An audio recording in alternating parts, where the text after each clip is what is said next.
Thaddeus Montgomery arrived in Ariston on a bright, almost surreal morning, the kind that promised both beauty and unexpected challenges. The city, with its cobblestone streets winding past centuries-old buildings, was a living tapestry of the old world and the new. Ariston's air was filled with the scent of blooming jasmine and the subtle aroma of freshly baked bread from nearby markets. As he stepped off the bus, his eyes wandered over the cityscape, noting the intricate carvings on the ancient facades and the modern touches of street art that brightened unexpected corners. Though the city exuded warmth and welcoming energy, Thaddeus carried within him a legacy of narrow-minded views, an inheritance of outdated beliefs that had long since colored his perceptions. Wearing a crisp white shirt and dark trousers, Thaddeus strolled through the central square, his step slow as if he were weighing every detail of his new surroundings. The square was bustling with the excitement of an ongoing celebration, a traditional ceremony honoring the lineage of Ariston's long-reigning monarchs. Crowds gathered, dressed in vibrant garments that seemed to shimmer under the soft morning sun. Amidst this grand display of communal pride, a figure stood out with a quiet yet unmistakable authority.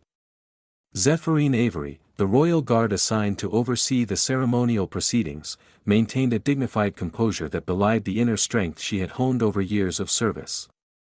Zéphyrine's presence was commanding. Her uniform, meticulously maintained and adorned with symbols of honor and duty, reflected a legacy of commitment and resilience. The way she carried herself, with a subtle but undeniable intensity in her eyes, spoke of countless challenges faced and overcome.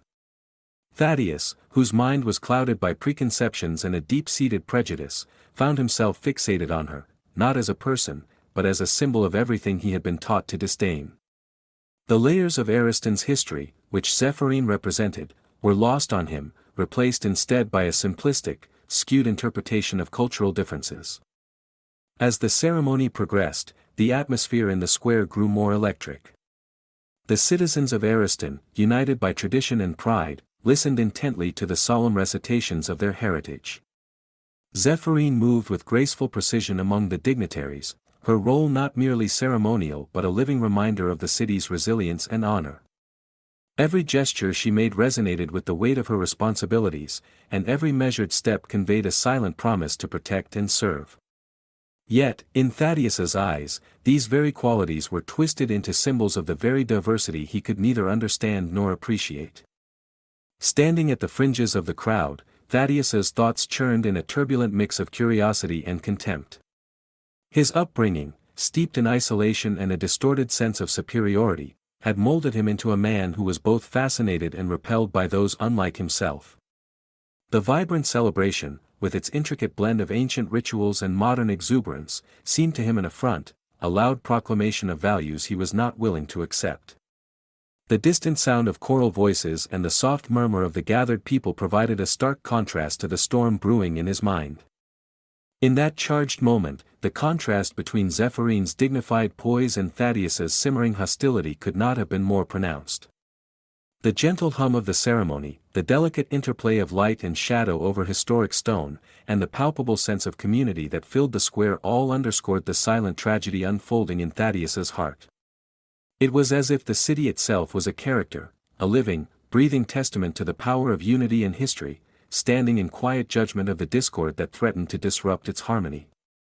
Though the morning was just beginning, the stage was set for an encounter that would irrevocably alter the course of both their lives.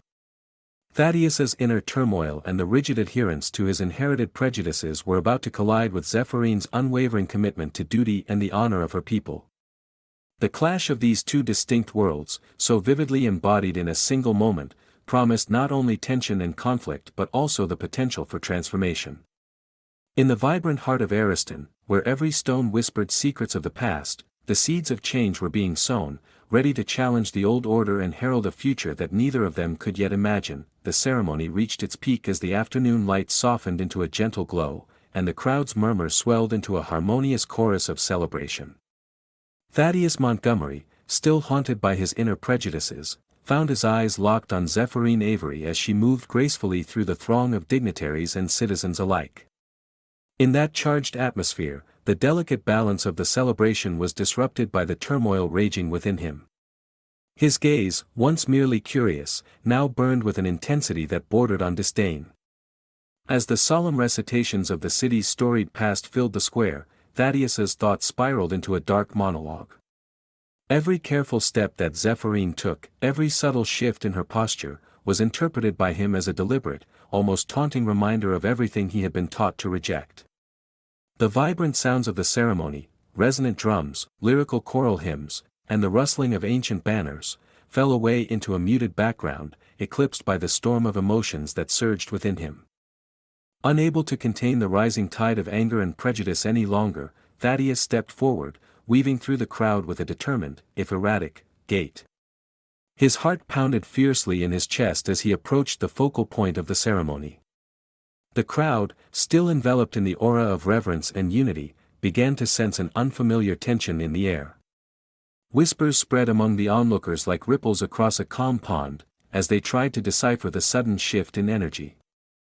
When Thaddeus finally reached the immediate vicinity of Zéphyrine, the charged silence of the square was broken by a single, jarring act. Without warning, he raised his hand in a gesture that belied the civility expected of a guest in such a revered setting. In an instant that seemed to stretch into eternity, his palm connected with Zéphirine's cheek. The impact was not only physical but symbolic, a violent punctuation mark in a narrative that had until now been steeped in tradition and respect. Time appeared to slow as the moment of aggression unfolded. Zéphirine's eyes widened in shock, reflecting a mix of disbelief and pain. The graceful composure that had defined her presence began to waver as she instinctively recoiled from the unexpected blow.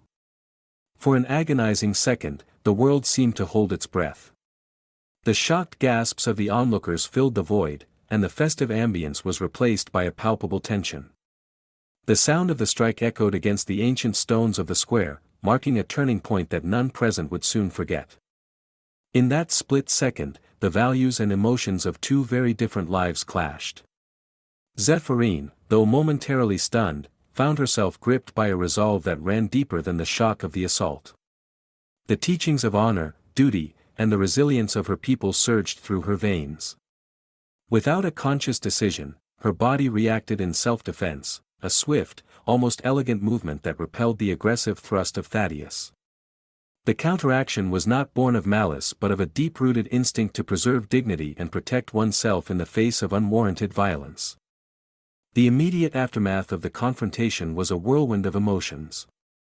Thaddeus's face contorted with a mixture of surprise and a lingering arrogance, as if he had expected a more subservient response.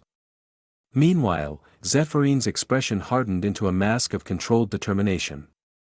The crowd, previously united in celebration, now found itself divided by shock and uncertainty. Murmurs and incredulous stares swept over the gathered citizens, as they processed the gravity of what had just occurred. In that charged moment, the fabric of the celebration itself seemed to tear, revealing the stark contrast between the light of unity and the dark undercurrents of prejudice. The event, which had begun as a tribute to the enduring traditions of Ariston, had abruptly morphed into a confrontation that questioned the very values the city held dear. Amid the swirling emotions, a single truth emerged: this incident was not merely a personal conflict but a dramatic reflection of the age-old struggle between acceptance and intolerance. As the echoes of the altercation faded into the heavy air of the square, both Thaddeus and Zéphyrine stood at the precipice of change. Their actions had shattered the illusion of a harmonious gathering, setting in motion a sequence of events that would challenge their beliefs, transform their lives, and ultimately reshape the destiny of the community they both inhabited. The shock of the confrontation had not yet faded when the memories of a distant past began to resurface in Zéphyrine's mind. As she retreated from the crowd's expectant stares, her steps carried her away from the chaotic square into a quiet, secluded courtyard behind the grand palace. There, in the solitude of ancient stone arches and shadowed alcoves, her thoughts turned inward. The sting of the recent blow was not merely physical, it was a brutal reminder of the years of struggle that had defined her life long before that fateful day. In the stillness of the courtyard, Zéphyrine recalled the early days of her youth, when the world seemed as harsh and unforgiving as the cold winter winds that had swept over her small hometown of Valerian Bend. Born into a community that had long been marginalized, she had been forced to learn early on that dignity was both a shield and a burden. Every moment of her childhood was punctuated by lessons in resilience, lessons taught not in classrooms but on the rough, unforgiving streets where whispers of prejudice echoed louder than any formal instruction. Her mother, a gentle yet steadfast woman named Mirabelle, had instilled in her the belief that every scar, whether visible or hidden within the heart, was a testament to survival and strength. These memories were interwoven with the teachings of elders in her community, whose voices carried the weight of generations marred by injustice. They had taught her that honor was not simply granted by the uniform or the ceremonial duty she now performed, it was something earned through enduring hardship and rising above the injustices imposed by a society that too often sought to define individuals by the color of their skin.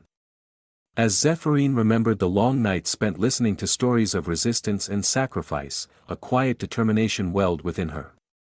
Each narrative of struggle served as a beacon of hope, a promise that even the deepest wounds could eventually lead to the blossoming of a resilient spirit.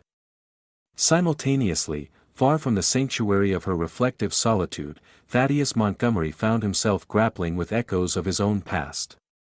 Confined within a sparse, dimly lit room at a local holding facility, he was alone with the ghosts of memories he had long tried to bury.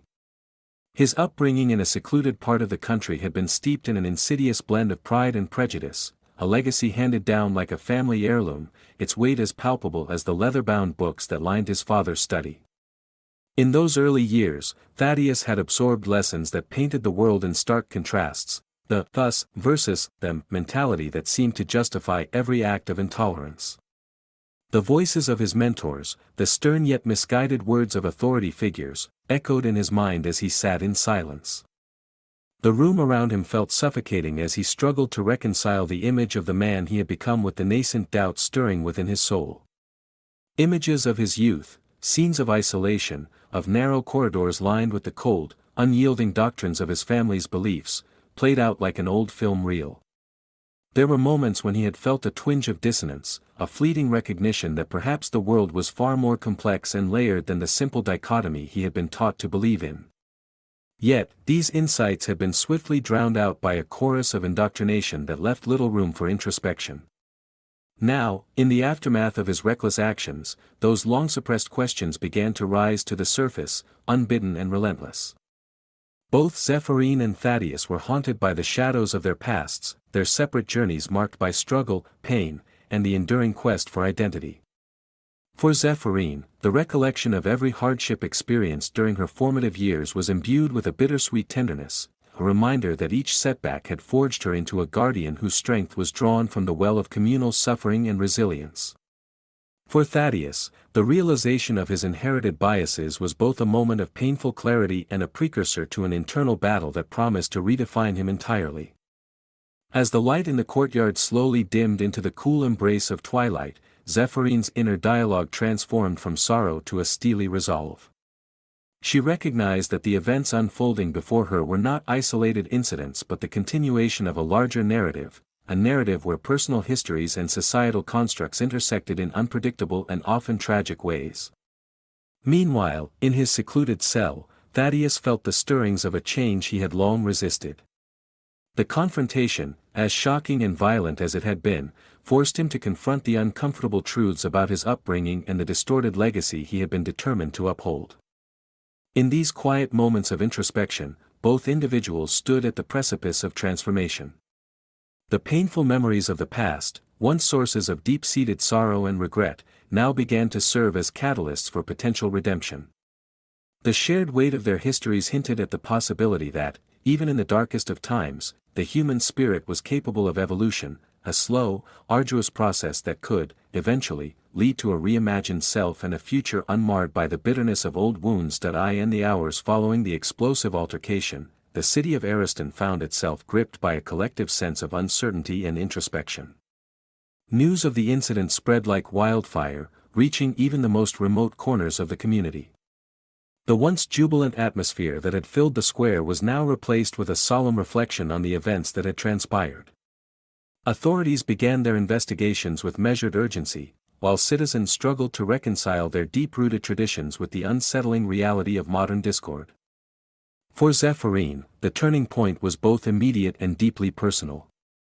Having left the tumult of the square behind, she returned to her modest quarters within the ancient palace walls, a place that had served as both a sanctuary and a constant reminder of the legacy she was sworn to protect. As she sat by a narrow window overlooking the bustling courtyard, her mind replayed the moments of the confrontation with a clarity that was as painful as it was transformative. The shock of the assault was gradually giving way to a quiet resolve, one that resonated with the core of her being. She realized that her role as a guardian was not limited to physical defense alone, it extended to preserving the honor and dignity of her community, even if it meant challenging the very prejudices that had long divided them. Outside, the city's reaction was equally significant. In local meeting halls and community centers, discussions erupted about the nature of justice and redemption. Elders, intellectuals, and everyday citizens gathered in impromptu assemblies to debate the implications of the incident.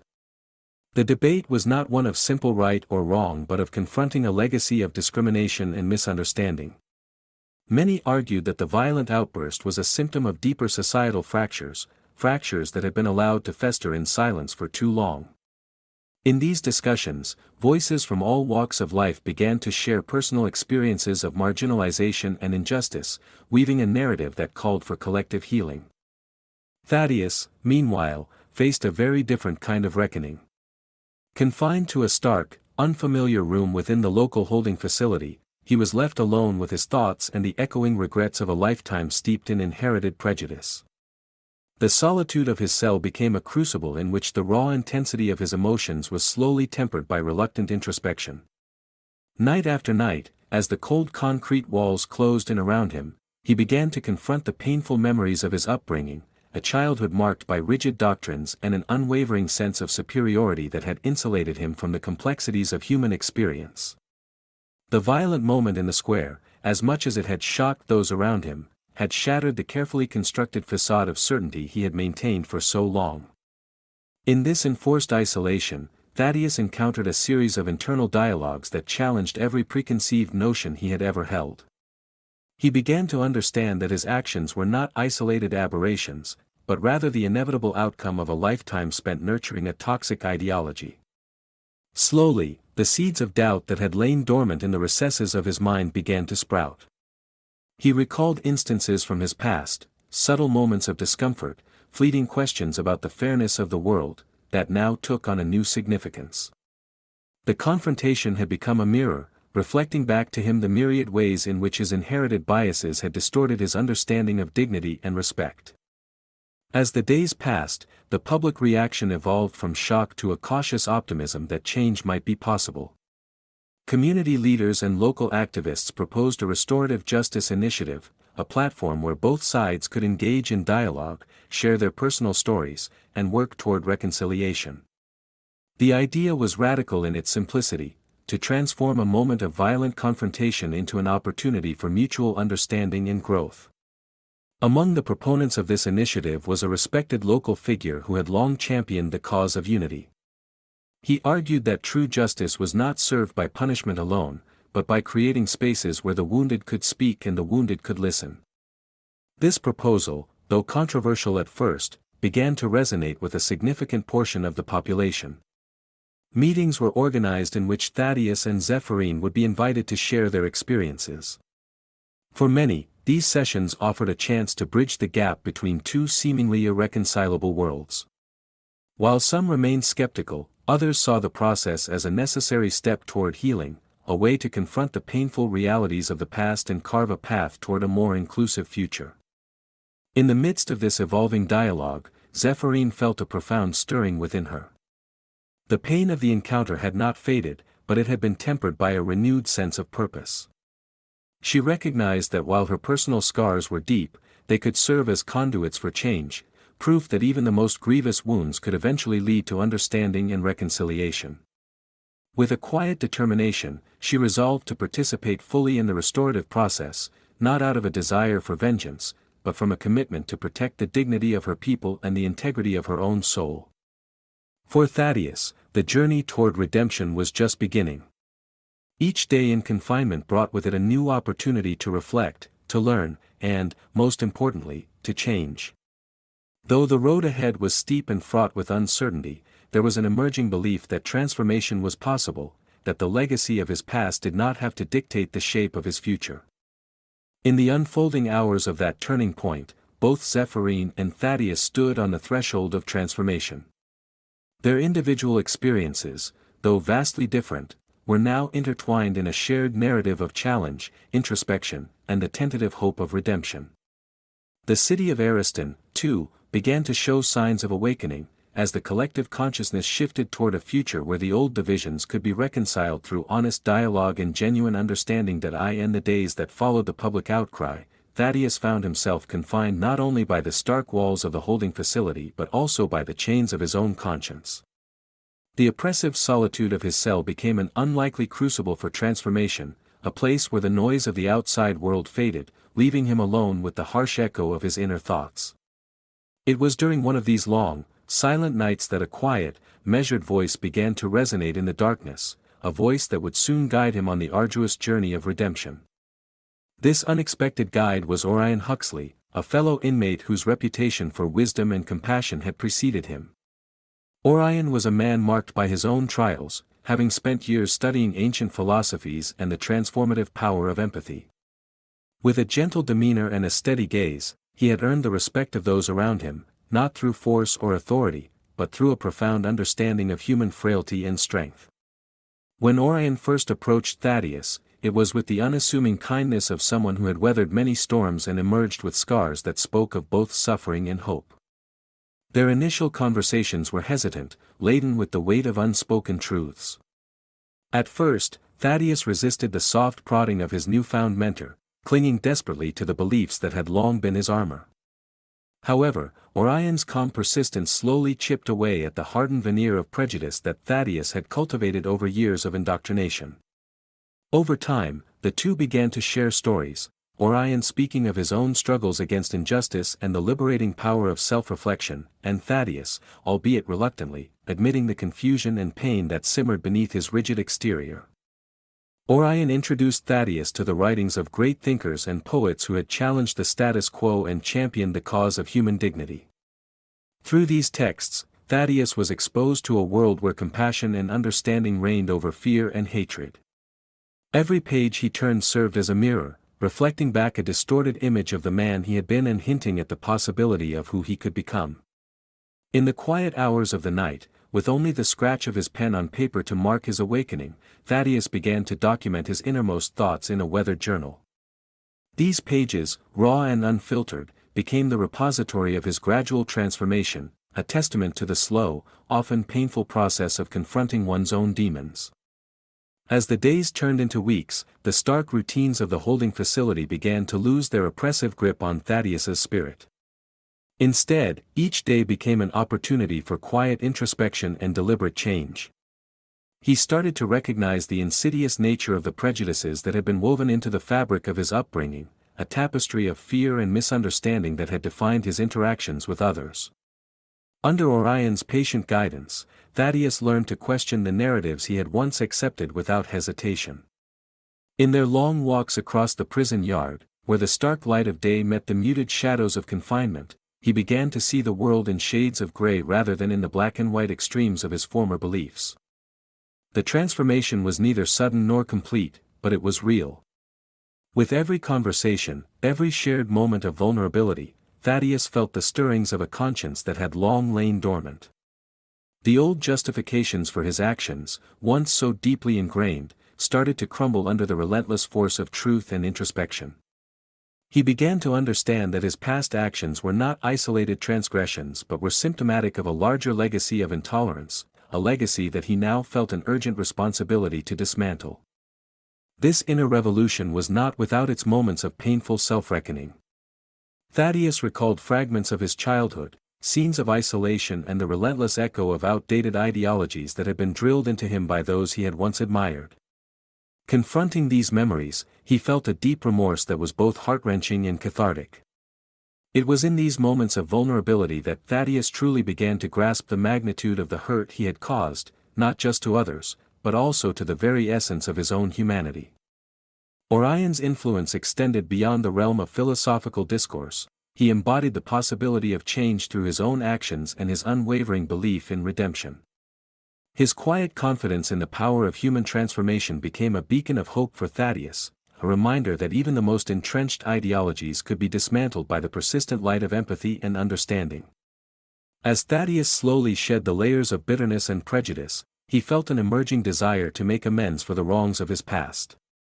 In that small, dimly lit cell, amid the relentless passage of time and the muted whispers of redemption, Thaddeus Montgomery took the first tentative steps on a path that promised not immediate absolution, but the possibility of genuine change.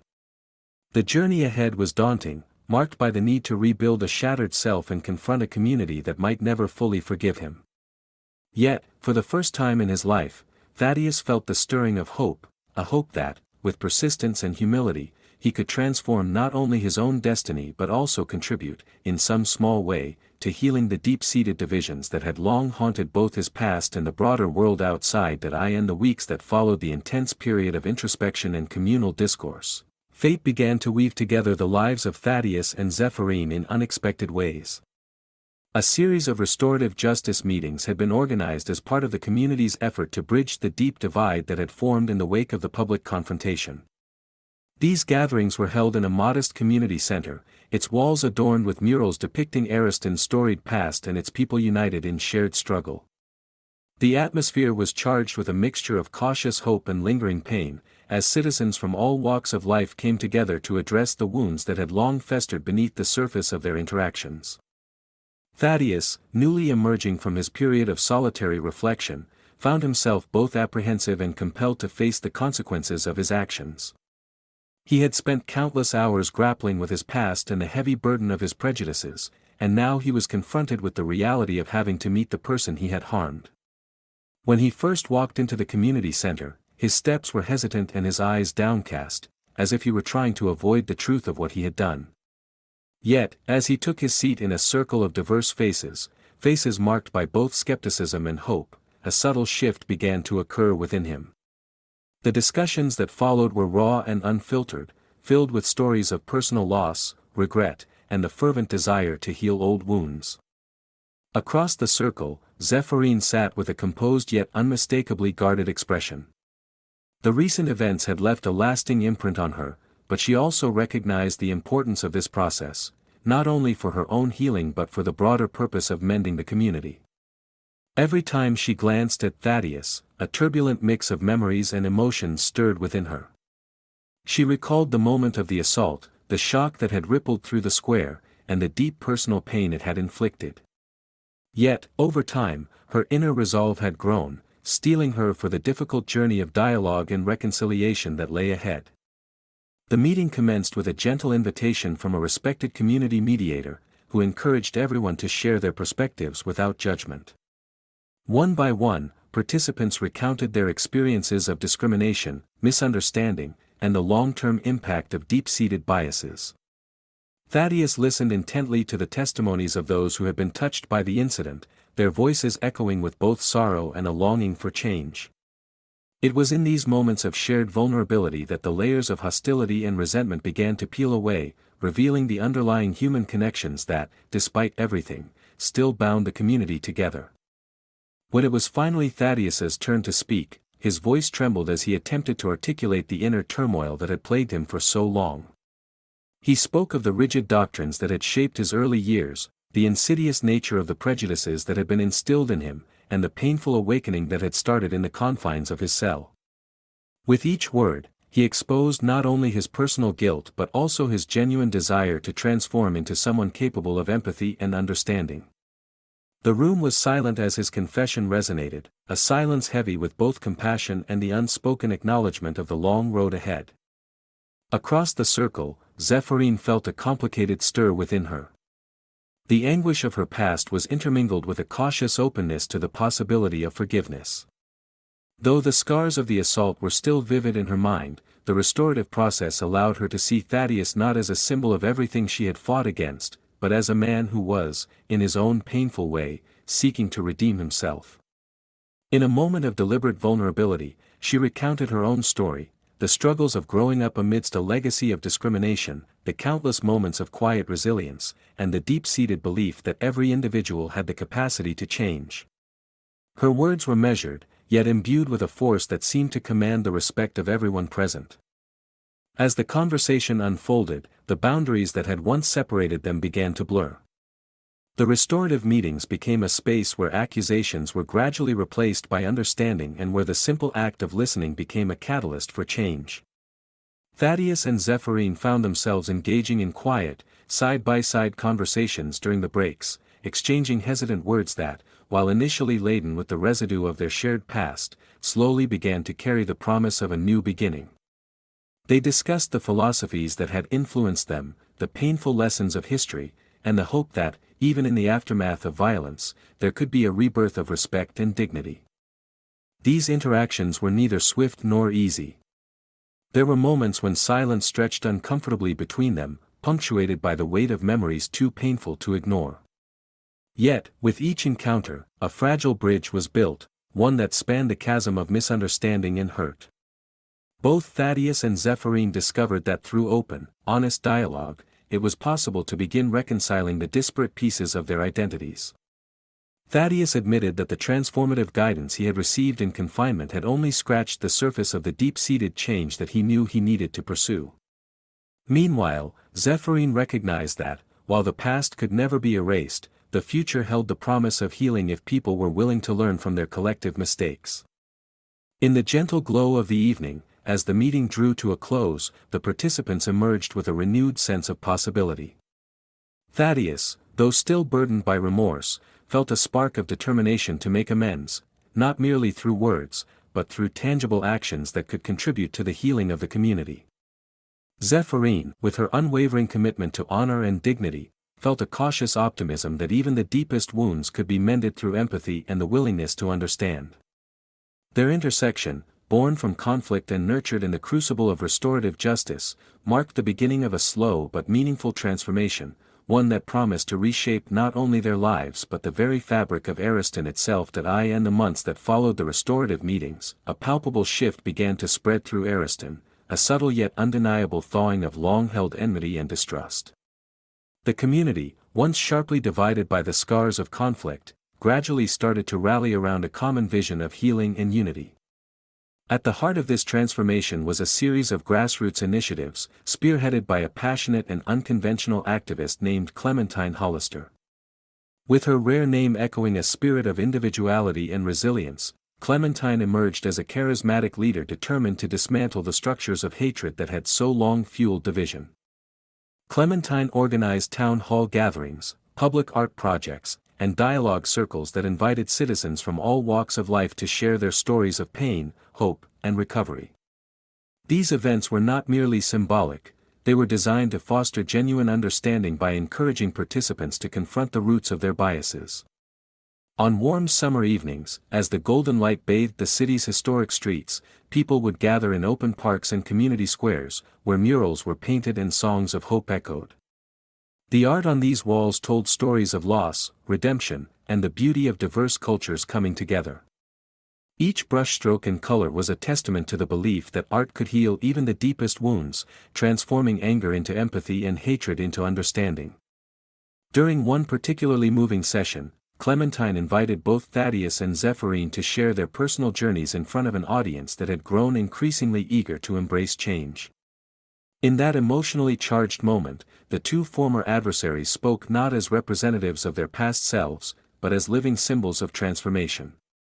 Thaddeus, his voice trembling with vulnerability, recounted the long nights of introspection and the painful process of unlearning a lifetime of prejudice. He spoke candidly about the guidance he received from Orion Huxley and the slow yet relentless erosion of the old beliefs that had once defined him. His confession was raw, unfiltered, and resonated deeply with many who had struggled silently with their own inherited animosities. Zephyrin, with measured grace and a quiet resolve that belied the turbulence of her past, shared her story of resilience.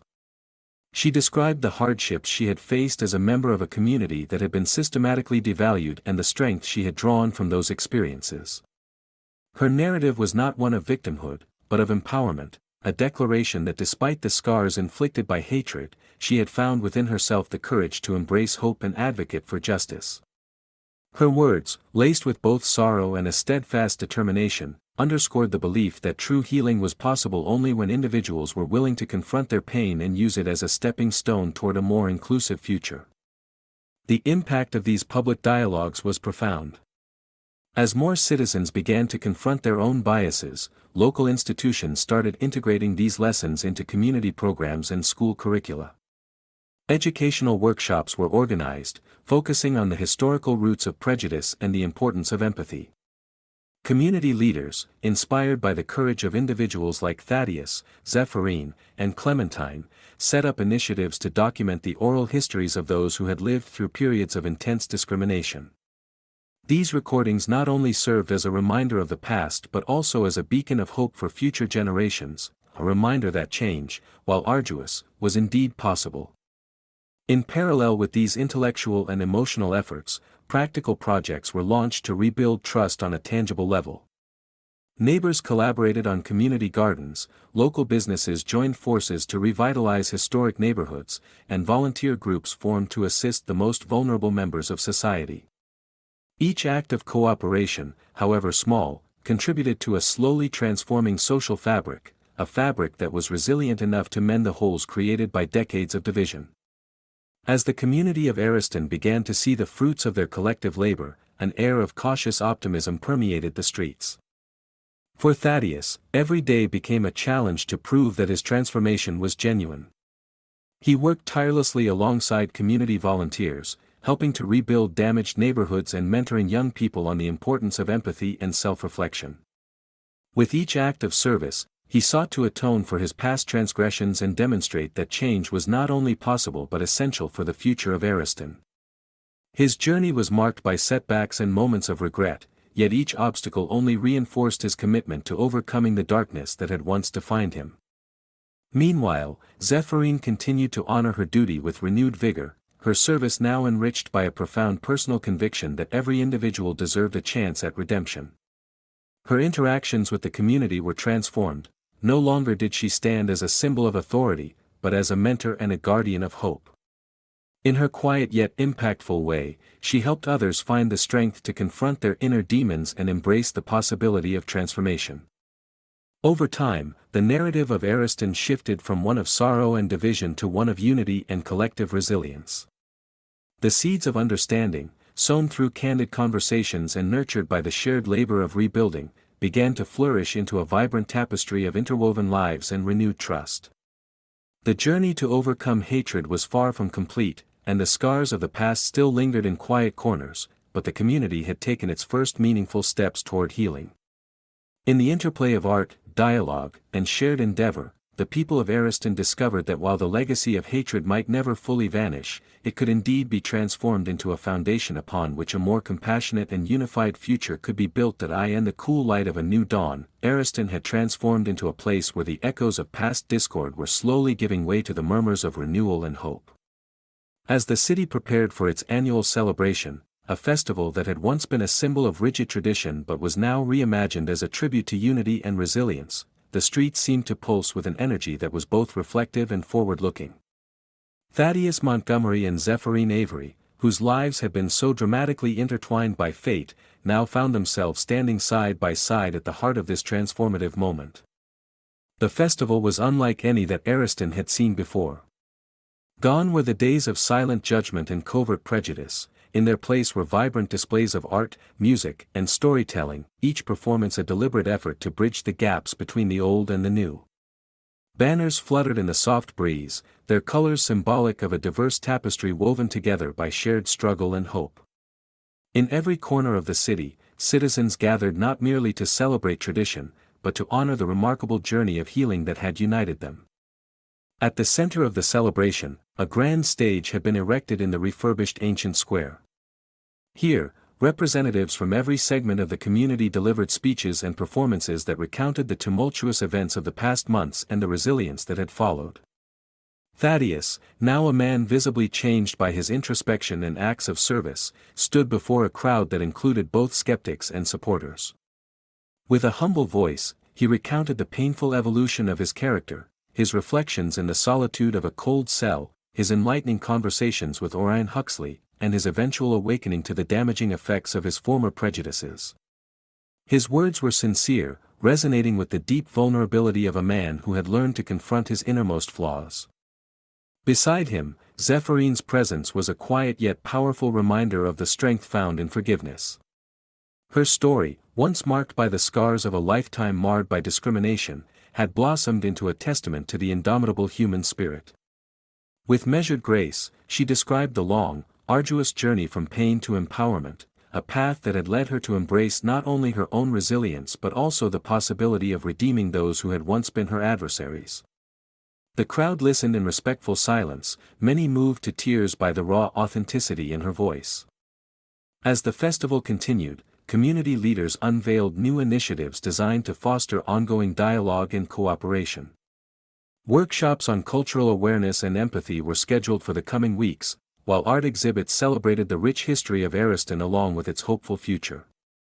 These endeavors were not mere token gestures, they were part of a comprehensive vision for a society where every citizen was both a guardian and a beneficiary of collective healing. The sense of shared responsibility was palpable, as if each individual present understood that the true legacy of Ariston was now defined not by the scars of its past but by the promise of a brighter, more inclusive future. Throughout the day, the air was filled with sounds that symbolized a harmonious convergence of voices. Traditional hymns blended seamlessly with modern tunes, and dancers in colorful costumes moved with a freedom that spoke to the liberation of long-repressed hearts. In every performance, the underlying message was clear: the journey through darkness had led them to a place where hope, compassion, and unity reigned supreme.